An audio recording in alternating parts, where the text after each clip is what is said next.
And next we have Dr. Brooke Aggarwal from Columbia University, who is going to be giving her talk entitled Sleep as a Women's Health Vital Sign from Research to Real World Partnerships. Take it away, Brooke. Thank you.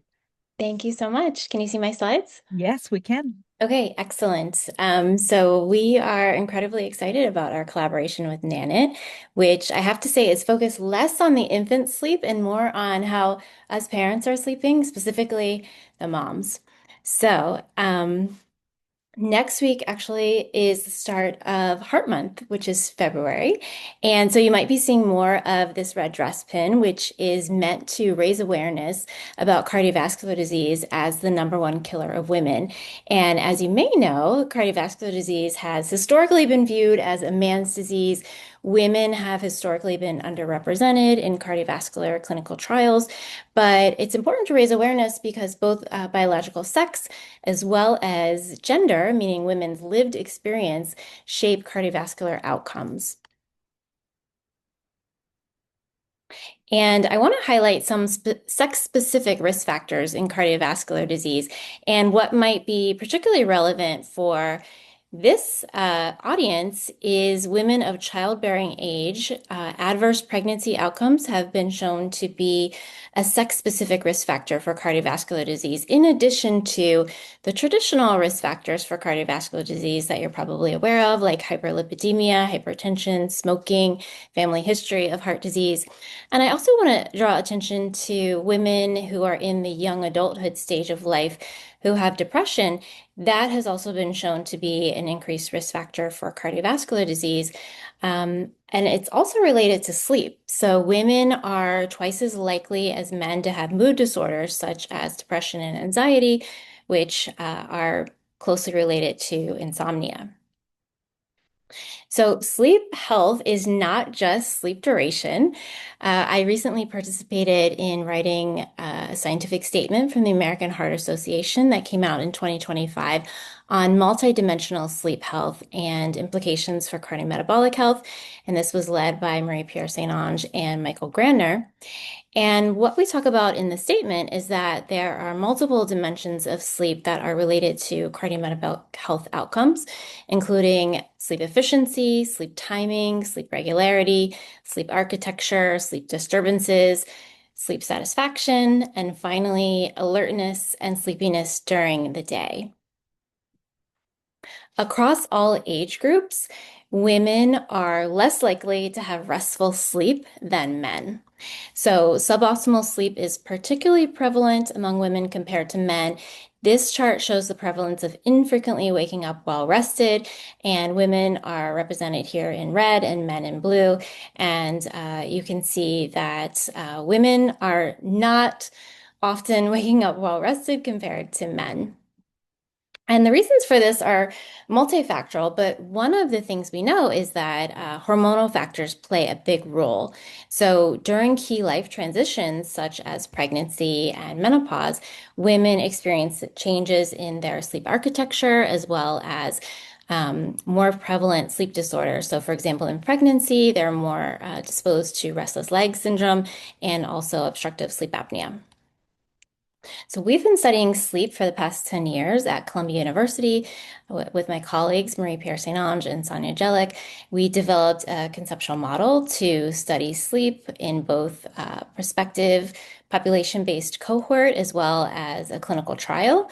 And our conceptual model shows that women may experience psychosocial factors such as caregiving, depression, and social support, or low social support, which relate to their sleep habits, which could then be related to diet and physical activity, these behavioral factors, which then translate to increased cardiometabolic risk and increased vascular risk. This is one of the studies that we published showing we were actually able to extract endothelial cells from the vein of women in our study, and we showed that women who reported poor sleep quality had higher endothelial inflammation, by direct observation.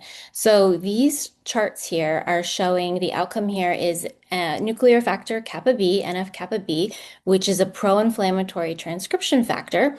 And chart A here, we show strong associations between insomnia severity and endothelial inflammation as measured by nuclear factor kappa B, poor sleep quality and NF-kappa B, and finally longer time to sleep onset and nuclear factor kappa B. And what's interesting is that all of these women were actually sleeping 7 to 8 hours per night, objectively measured. So if they had poor sleep quality by self-report, they actually did show greater vascular inflammation despite appropriate sleep duration.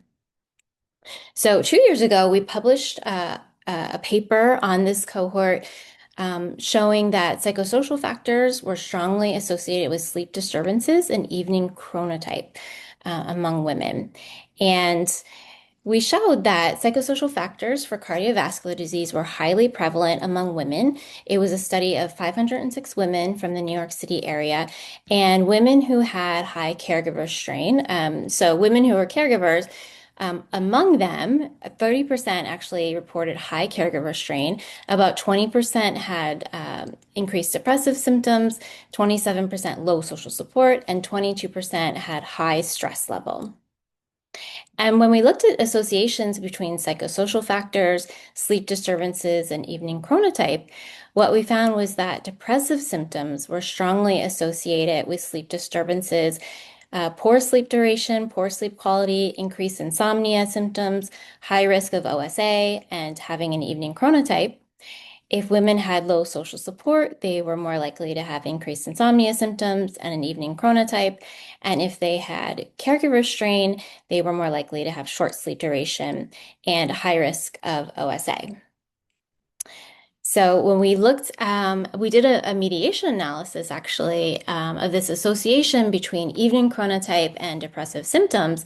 And what we found was that low social support significantly mediated 45% of the total effect of having an evening chronotype on depressive symptoms.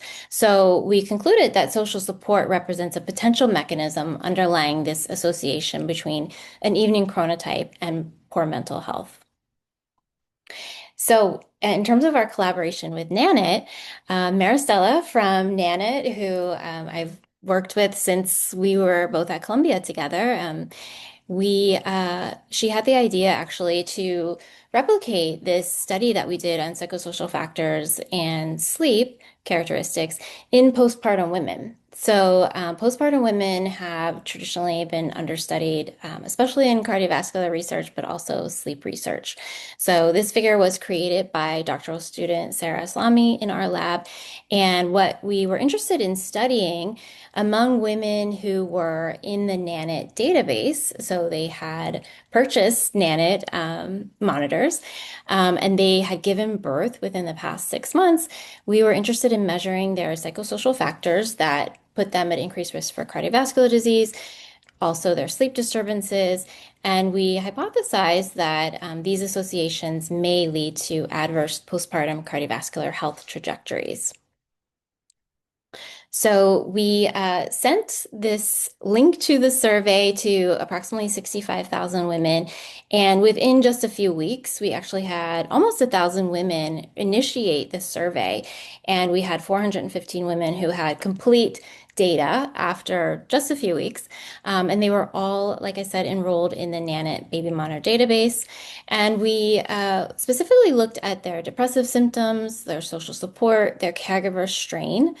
And in terms of sleep, we looked at both sleep duration and sleep quality, their insomnia symptoms, their chronotype, and the risk for obstructive sleep apnea. So I can tell you that we had very interesting results. We are unable to share exactly the results because the results are under embargo until they'll be presented at the American Heart Association EPI Lifestyle Conference in Boston in March. We also wrote a manuscript, and that is currently under review. But what I would like to share is these 3 take-home points. One, sleep is a critical women's cardiovascular health vital sign. So poor sleep, including sleep across multiple dimensions, is highly prevalent in women and is strongly associated with worse cardiometabolic health, and especially during these key life transitions such as pregnancy and menopause. And two, that psychosocial factors shape sleep and cardiometabolic risk in women. So these factors are really intertwined. Depression, low social support, caregiving strain, they're very common, especially among postpartum women. And what we've shown in our previous research is that social support may be a key modifiable pathway that links sleep, mental health, and cardiovascular outcomes among women. And finally, we're really excited about the potential of collaborations like the one we have with Nanit, because these scalable real world partnerships are essential to advance women's sleep health. So they allow us to quickly collect data, real world data in high risk periods, such as the postpartum period. And so we feel that integrating these sleep metrics and psychosocial metrics could create new opportunities for early prevention and potentially intervention among women. And with that, I would love to thank all of our collaborators at Columbia and Nanit, including Maristella, Sham, and Natalie. And with that, I thank you very much.